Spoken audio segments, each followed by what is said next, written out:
Perfect पाचन के लिए, गट हेल्थ को बेटर करने के लिए और अच्छे बैक्टीरिया को हमारे शरीर के अंदर बढ़ाने के लिए, साथ ही साथ पाचन से संबंधित सभी समस्याओं को दूर करने के लिए बहुत ही बढ़िया कुछ ऐसे 10 आयुर्वेदिक उपायों के बारे में जानेंगे जो आपके प्रिवेंशन के साथ साथ ट्रीटमेंट में भी बहुत ही ज़्यादा मदद करेंगे। अगर आपको अपना पाचन स्वस्थ रखना है, ठीक रखना है, या आपको इनमें से कोई बीमारी या कोई समस्या हो रही है, जैसे भूख ना लगना, खाना का ना पचना, कुछ खट्टी डकारें आना, पेट हमेशा भारी रहना, गैस की समस्या होना, कब्ज रहना, लूज मोशन रहना, आईबीएस की समस्या जिसे आयुर्वेदा में गृहिणी और संगृहिणी के नाम से भी जानते हैं, स्टिकी स्टूल होना, या शरीर में कहीं सूजन है, इन्फ्लेमेशन है, जॉइंट पेन्स हैं, या आपको ऑटो इम्यून डिसीज की समस्या है, बालों से रिलेटेड, स्किन से रिलेटेड अनगिनत समस्याओं का समाधान, ये कुछ उपाय हैं जो आपको मदद करेंगे इनसे बाहर निकलने में। क्योंकि हमारी सभी समस्याओं की जो जड़ है वो पाचन से संबंधित है। सबसे पहले ये कैसे जानेंगे कि आपको इनडाइजेशन की समस्या है, अजीर्ण की समस्या है, तो इसका उल्लेख वाग्भट ऋषि ने अपने अष्टांग हृदय नामक ग्रंथ में बहुत ही सूक्ष्म रूप में और बहुत ही सुंदर वर्णन किया है। इसके अंदर एक श्लोक है, वो है विबंधो अति प्रवृत्तिर्वा ग्लानिर्मारुत मूर्ता अजीर्ण लिंगम सामान्यम विष्टंभो गौरवम भ्रमे। अर्थात इसके अंदर अजीर्ण से संबंधित यानी इंडाइजेशन से संबंधित कुछ सामान्य, कुछ कॉमन सिम्टम्स बताए गए हैं जिनसे हमको अजीर्ण की समस्या होती है। तो सबसे पहले जैसे इसमें बताया गया है वह है विबंधो अति प्रवृत्तिर्वा, यानी जब हमारा पेट भारी भारी होता है, हमारा पेट हैवीनेस महसूस करने लगता है, कुछ पचता नहीं है ढंग से, तो ये वो लक्षण है। दूसरा जो है वो है ग्लानि। ग्लानि यानी हमारा मन अच्छा ना होना, हमें कुछ भी काम करने की इच्छा ना होना। ऐसी जो है वो है मारुत मूर्ता, यानी कि हमारे शरीर के अंदर जब वायु जाती है तो वो हमारे शरीर से मूत्र, शुक्र, मल सब निकालते हुए जाती है। और मारुत मूर्ता जो लक्षण है, सिम्टम्स हैं, वो है कि वायु हमारे शरीर के अंदर अटक जाना, हमारे शरीर के अंदर वायु अच्छे से ना जाना, या हमारे शरीर के अंदर वायु का अनुलोम अच्छे से ना हो पाना। अब देखिए ऐसा होता है कि जब हम कुछ भी खाते हैं तो हमारे शरीर के अंदर का जो मल, मूत्र, शुक्र है वो वायु उनको निकालने में मदद करती है। अब जब वुमेन्स को, महिलाओं को पीरियड्स होते हैं तो उनके जो श्राव निकलते हैं तो वो वायु की मदद से बाहर आसानी से निकलते हैं। अगर हमारी वायु दूषित है तो ये सभी फंक्शंस बिगड़ने लगते हैं। तो अगला जो लक्षण है वो है विष्टंभो गौरवम भ्रमे, यानी कि विष, गौरव और भ्रम।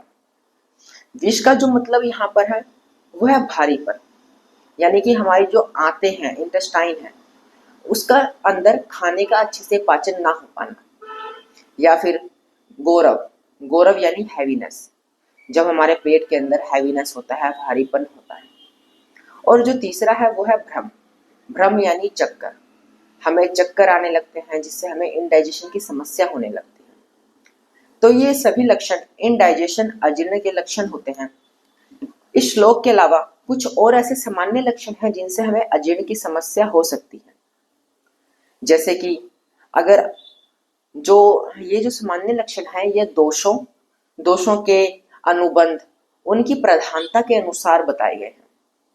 अगर आपके अंदर पित्त जो प्रधानता है, पित्त की ज्यादा प्रधानता है, तो इसकी वजह से हमारे पेट में जलन होना, पेट में गैस बनना, खट्टे पानी मुंह तक आना, ज्यादा प्यास लगना, या आपके अंदर कफ की ज्यादा प्रधानता है तो उसके वजह से मुंह में पानी आना, सलाइवेशन बनना, जी मचलना, तो कुछ ऐसे और सामान्य लक्षण हैं जिनसे हमें अजीर्ण की समस्या होती है।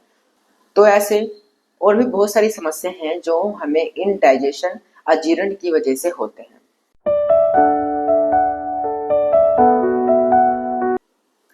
परफेक्ट पाचन के लिए और परफेक्ट गट हेल्थ के लिए सबसे पहली और जो सबसे जरूरी चीज है वो है अपनी पाचन क्षमता को पहचानना। इसके लिए जो सबसे पहला उपाय है वो है नो योर अग्नि एंड कोष्ठ। अपनी अग्नि और कोष्ठ को पहचानो। जिन लोगों की वात प्रधानता की प्रकृति रहती है, वात प्रधानता की दोष रहता है या डोमिनेंट रहता है, उन लोगों के अंदर विषम अग्नि पाई जाती है। विषम अग्नि मतलब उन लोगों को भूख कम भी लग सकती है, भूख ज्यादा भी लग सकती है। तो इन लोगों के अंदर क्रूर कोष्ठ पाया जाता है। क्रूर कोष्ठ यानी इनको कॉन्स्टिपेशन की टेंडेंसी रहेगी, लूज मोशन रहेगा, मल हार्ड रहेगा इनका। ऐसे ही जिनकी पित्त प्रधानता की प्रकृति है, पित्त दोष डोमिनेंट है, तो इन लोगों के अंदर तीक्ष्ण अग्नि रहेगी, यानी इनका मेटाबॉलिज्म स्ट्रॉन्ग रहेगा, इनका पाचन स्ट्रॉन्ग रहेगा। तो इन लोगों के अंदर जो कोष्ठ होता है वो होता है मृदु कोष्ठ। अब ये लोग कुछ भी मीठा खाते हैं तो इसकी वजह से उनको, जैसे कि इन्होंने गन्ने का जूस पी लिया, तो इनको जुलाब होने की समस्या हो सकती है। ऐसे ही जो तीसरी है वो है कफ प्रधान प्रकृति। इन लोगों के अंदर मंद अग्नि पाई जाती है और इनके अंदर मध्यम कोष्ठ होता है। इनको भूख कम लगती है, इनका पाचन कम रहता है। तो ये लोग जो है इनको ना कॉन्स्टिपेशन होता है और ना ही ये लूज मोशन की तरफ बढ़ते हैं। तो इस तरह से आप अपनी प्रकृति के अनुसार अपने अग्नि, अपने कोष्ठ को पहचान सकते हो और अपने नजदीकी चिकित्सक से जाकर वहां अपनी प्रकृति वगैरह पहचान सकते हो।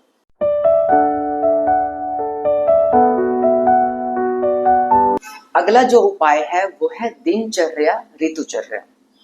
जी हाँ, आयुर्वेद के अनुसार हमें अपने दिनचर्या के साथ साथ ऋतुचर्या का भी ध्यान रखना चाहिए, यानी ऋतु, मौसम, जो सीजन चलते हैं उनका भी ध्यान रखना चाहिए। अब देखिए, कुछ लोग ऐसा करते हैं, उनका रूटीन बंधा हुआ होता है, वो लोग अपने रूटीन के हिसाब से खान पान करते हैं। पर आयुर्वेद के अनुसार रूटीन तब अच्छा है जब मौसम के हिसाब से अपना खान पान चेंज हो। लेकिन कुछ लोग वो नियमित एक ही तरह का खान पान लेते रहते हैं। अब जैसे जैसे मौसम चेंज होता है, सीजन चेंज होता है, वैसे वैसे हमारे वात, पित्त, कफ, इन सभी दोषों में चेंजेस आने लगते हैं, ये कम ज्यादा होने लगते हैं। तो इनके हिसाब से हमें अपने खान पान में चेंज करना चाहिए। अब जैसे ड्राई फ्रूट्स खाते हैं, तो ड्राई फ्रूट्स कब अच्छा है? ड्राई फ्रूट्स सर्दियों के 4 महीने में अच्छा है खाने में। क्यों? क्योंकि इन जो ये 4 महीने होते हैं इसमें हमारी जठरा अग्नि प्रज्वलित रहती है। इस समय शरीर में कुछ न कुछ पौष्टिक जाना बहुत ही अच्छा होता है।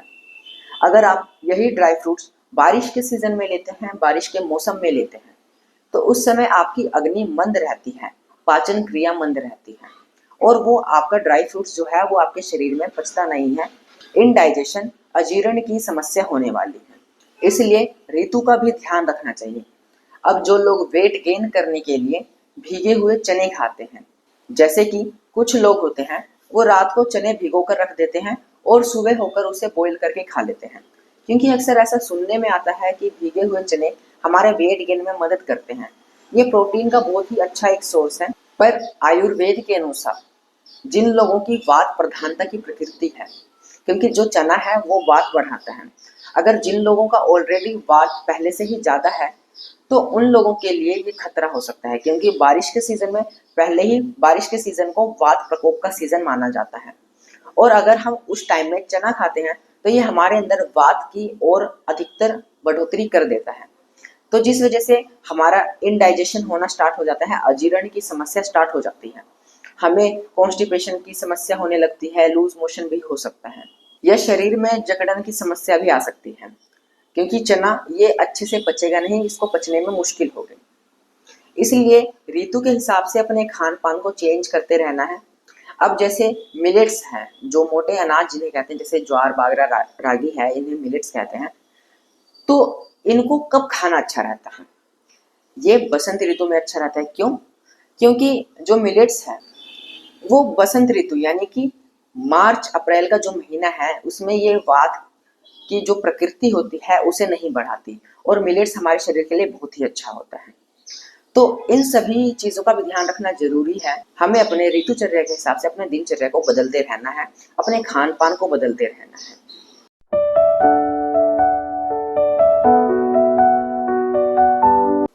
अगला जो उपाय है वो है अपने ट्रेडिशनल फूड्स की तरफ बढ़ना चाहिए। यानी आजकल जैसे आप देख रहे हो सोशल मीडिया पर डाइट ट्रेंड्स चल रहे हैं, नए नए तरह के फूड ट्रेंड्स चल रहे हैं, और आप इसका एक्सपेरिमेंट अपने बॉडी पर करते हो, इसका प्रयोग करते हो, अलग अलग तरह के आप फूड्स लेते रहते हो, तो ये थोड़ा मुश्किल होने वाला है। अब आयुर्वेद के जो सिद्धांत हैं वो शाश्वत हैं, ये समय के साथ बदलने वाले नहीं हैं। अगर जैसे आपको किसी ने कह दिया कि सुबह सुबह नाश्ते में फ्रूट्स खाना अच्छा है, तो आप अगले दिन से ही सुबह सुबह नाश्ते में ढेर सारे फ्रूट्स लेने लगते हो। अगर आपकी कफ प्रधान की प्रकृति है, आपको बलगम खांसी जुकाम की समस्या है, तो फ्रूट्स कैसे हैं? फ्रूट्स आपके कफ बढ़ाने वाले हैं, क्योंकि जो सुबह सुबह का समय होता है, सुबह 6 से 10 बजे तक का जो समय होता है, वो कफ प्रधान का जो प्रकृति है उसका समय होता है। तो इस समय में हमारी कफ प्रधानता की प्रकृति बढ़ती है और हमें इससे होने वाली समस्याएं हो सकती हैं। इसी के साथ आप सुबह सुबह जैसे स्प्राउट्स खाते हैं, रो चीज़ें, कच्ची चीज़ें खाते हैं, और उससे पहले आपने ड्राई फ्रूट्स खा लिया। यानी सुबह सुबह आप जो भी स्प्राउट्स खाने वाले हैं उससे पहले आपने ड्राई फ्रूट्स ले लिया, और वो जो ड्राई फ्रूट्स है आपके अंदर जो जठराग्नि प्रज्वलित हुई है भूख की वजह से, वो उल्टा कम कर देती है, क्योंकि हम सुबह सुबह स्प्राउट्स से पहले ड्राई फ्रूट्स खा लेते हैं। अब अगर हम ड्राई फ्रूट्स खाने के बाद अपने स्प्राउट्स का मील लेते हैं तो वो अच्छे से पचेगा नहीं, वो इनडाइजेशन की समस्या करेगा। और साथ ही जो आप स्प्राउट्स, कच्चे फूड या रो चीज़ें लेने वाले हो, वो आपकी वात की समस्या को भी बढ़ा सकती हैं। अब जैसे कि आपने ये भी सुना होगा कि प्रोटीन वाली चीज़ें लेनी अच्छी होती हैं। ठीक है, प्रोटीन अच्छा है हमारे शरीर के लिए, पर आयुर्वेद के अनुसार कार्बोहाइड्रेट, प्रोटीन, फैट, इन सब का क्लासिफिकेशन नहीं होता। इन सभी का एक ही में मिश्रण होता है, जिसे षट रसात्मक के नाम से जाना जाता है। इसका जो मतलब है वो है सभी स्वादों का एक साथ होना। अब जैसे दाल जो है वो प्रोटीन का बहुत ही अच्छा सोर्स है। अगर आप दाल चावल में से चावल निकाल दें और सिर्फ दाल खाएं तो वो अच्छे से नहीं पचेगा। और इसी के साथ अगर आप दाल के साथ चावल लेते हो, थोड़ा सा घी लेते हो, अचार लेते हो, तो ये हमारा एक ट्रेडिशनल फूड बन जाता है, एक ट्रेडिशनल खाने का तरीका बन जाता है, खान पान बन जाता है, जो हमारा अच्छे से डाइजेस्ट भी होता है और स्वाद भी बनता है। तो ट्रेडिशनल फूड के बारे में भी सोचना चाहिए।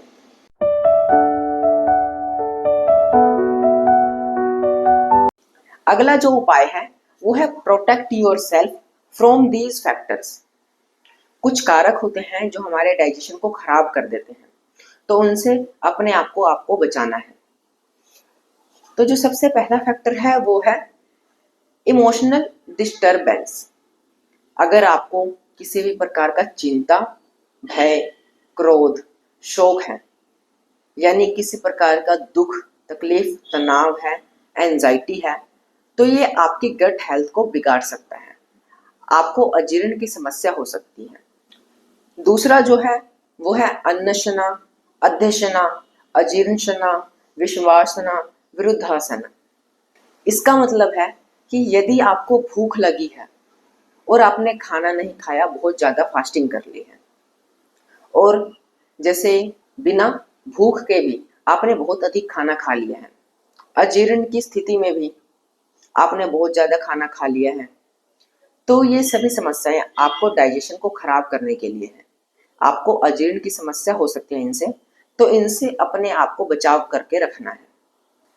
वांग भट में आमाजीर्ण, यानी आपके शरीर में आम दोष है, तो इसके लिए आयुर्वेद में एक बहुत ही अच्छी चिकित्सा सूत्र बताई गई है। इसके अंदर एक बहुत ही सुंदर श्लोक है जिसमें कहा गया है, तत्राल्पे लंघनम पथ्यम मध्ये लंघन पाचनम प्रभुते शोधनम तद्धि मूलादुन्मूल्यन लान।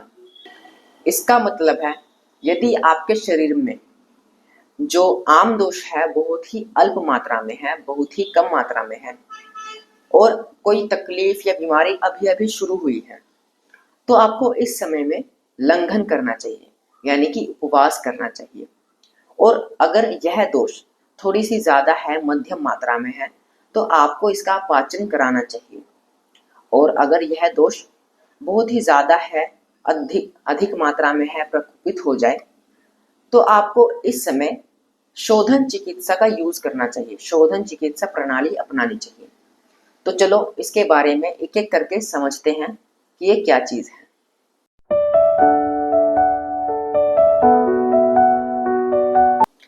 लंघन यानी उपवास। तो जो उपवास है वो आपको अपने शरीर की प्रकृति, कोष, दोष के अनुसार ही करना चाहिए। अगर आपके शरीर में वात, पित्त, कफ की प्रकृति है और इनमें से जो हमारी वात और पित्त है इसकी प्रकृति आपके अंदर ज्यादा है, तो आपको फास्टिंग या लंघन नहीं करना चाहिए, क्योंकि ये आपके शरीर में इनडाइजेशन कर सकते हैं। और दूसरी जगह अगर आपके शरीर में कफ की प्रकृति की प्रधानता है, तो आपको लंघन करना चाहिए, फास्टिंग करनी चाहिए। ये आपके लिए बहुत ही फायदेमंद होने वाला है। तो आपको अपने शरीर के जरूरतों के हिसाब से आपको लंघन करना है। हमेशा अपनी सूटेबिलिटी के अनुसार ही आपको लंघन करना है। तो एक लंघन का उपाय है जो आप रोज हमेशा कर सकते हो, जिससे आपके शरीर में कोई टॉक्सिन्स जमा ना हो, कोई दूषित पदार्थ जमा ना हो। आपको जो आपका डिनर है वो सूर्यास्त से पहले करना है, यानी कि सूरज डूबने से पहले पहले, और अगले दिन तक अच्छी खासी भूख लगने तक आपको उपवास करना है, लंघन करना है, जिससे आपके शरीर में जो भी वात, पित्त, कफ के जो दोष, जो टॉक्सिन्स जमा होने वाले हैं वो जमा ना हो और उनका नुकसान भी ना हो।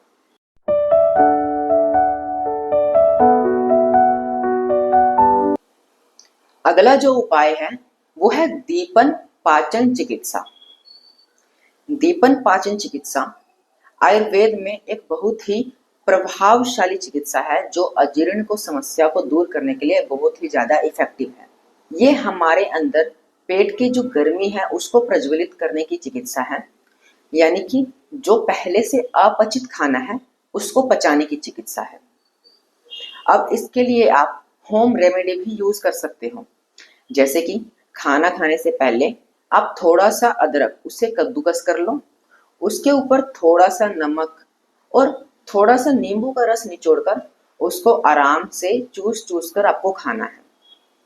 दूसरी जो रेमेडी है वो है आप आधा चम्मच मुलेठी का पाउडर और 1/4 चम्मच हरड़ और 1-2 चुटकी जो सौंठ है उसका पाउडर लेना है आपको।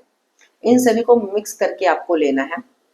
अब जो मुलेठी है इसका जो क्या फायदा है, तो इनमें से जो मुलेठी है वो स्निग्ध है, वो हमारे पेट की जलन, एसिडिटी को दूर करने के लिए है। हरड़ हरड़ जो है वो दूषित वायु को हमारे शरीर से बाहर निकालने के लिए है। हमारे शरीर के अंदर जो वायु अटका हुआ है उसकी समस्या को दूर करने के लिए है। हरड़ हमारे शरीर के अंदर वायु का अनुलोमन करती है। और जो सौंठ है वो आम पचन के लिए मदद करता है, जो हमारा खाना डाइजेस्ट होना है तो वो उसमें हेल्प करता है। तो इन तीनों का कॉम्बिनेशन जो है वो बहुत ही अच्छा रहता है इनडाइजेशन को दूर करने के लिए। ये आपकी डाइजेशन को स्ट्रॉन्ग करते हैं। तो आप होम रेमेडी भी यूज कर सकते हो।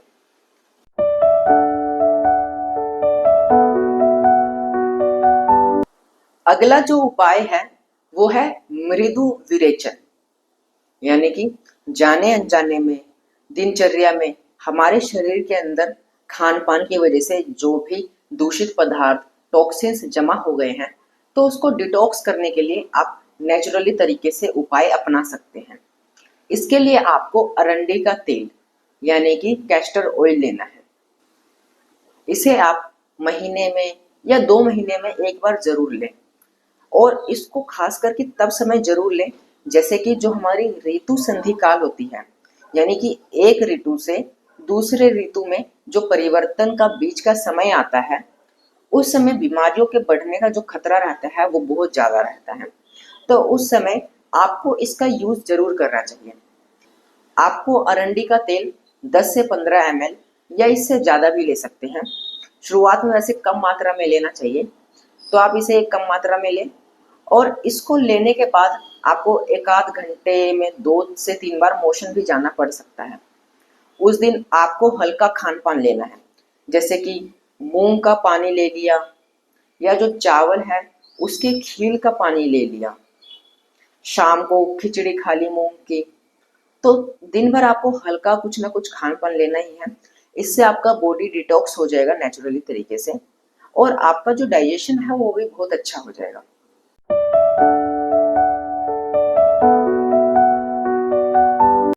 अगला जो उपाय है वो है कि खाना खाने के बाद आपको क्या करना चाहिए और क्या नहीं करना चाहिए।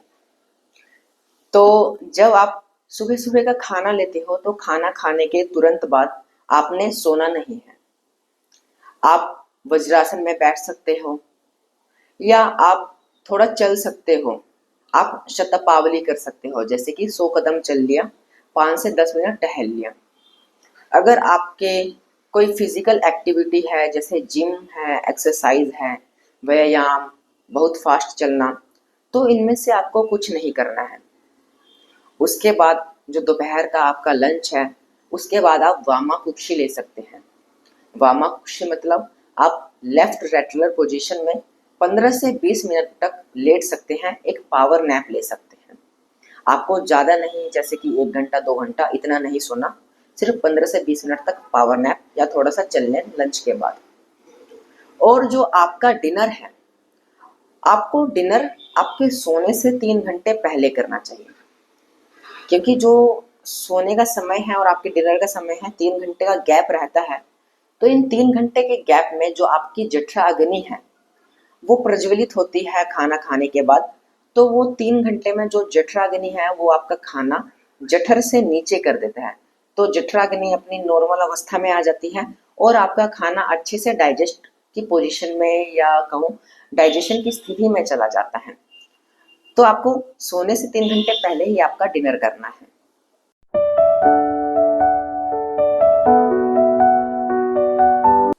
अगला जो उपाय है वो है अपने खाने को पहचानना, यानी गुरु या लघु आहार, मतलब कहूँ हैवी या लाइट फूड। तो जब आप अपना खाना खाते हो तो आपको ये देखना है कि आपका खाना गुरु है या लघु है, हैवी है या लाइट है। तो जो आपका हैवी खाना होता है, जैसे कि एक एग्जांपल के लिए लेते हैं, आपको पिज्ज़ा खाने का मन कर रहा है तो अब वो पिज्ज़ा लंच के समय खाएं या सुबह सुबह जब आपको बहुत ही अच्छी खासी भूख लगी हो। और उस दिन उस शाम को आपको बहुत ही हल्का खाना खाना है, जैसे कि मूंग की खिचड़ी वगैरह। तो इससे क्या फायदा होगा, आपने जो सुबह सुबह पिज्ज़ा खाया है उसको डाइजेस्ट होने में आपको पूरा दिन मिलेगा, प्रॉपरली अच्छे तरीके से मिलेगा, तो वो इजीली डाइजेस्ट हो जाएगा। और अगर यही पिज्ज़ा आप रात 9 बजे 10 बजे लेते तो वो अच्छे से डाइजेस्ट नहीं होता, फिर से अजीर्ण होने वाला है। इसलिए आपका जैसे कोई हैवी खाना है, क्वांटिटी वाइज कुछ खाने हैवी होते हैं, तो जो क्वांटिटी वाइज हैवी खाना है उसको आपने कम क्वांटिटी में खाना है। और आप जो हल्की क्वांटिटी की चीज़ होती है यानी हल्का खाना होता है उसको आप ज़्यादा क्वांटिटी में भी खा सकते हो। तो आपको अपने खाने का ध्यान रखना है कि खाना हैवी है या लाइट है। तो समय का ध्यान रखते हुए आपने हैवी और लाइट खाने को खाना है और उस पर पूरा ध्यान देना है कि इसको पचने में कितना समय लगेगा, उस समय के हिसाब से आपको वो खाना खाना है।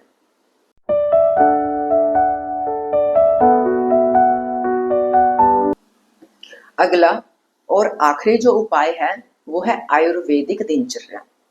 दिनचर्या सभी लोग अपने अपने हिसाब से बनाते हैं, लेकिन एक आयुर्वेदिक दिनचर्या का होना भी अपने आप में बहुत बड़ी बात है।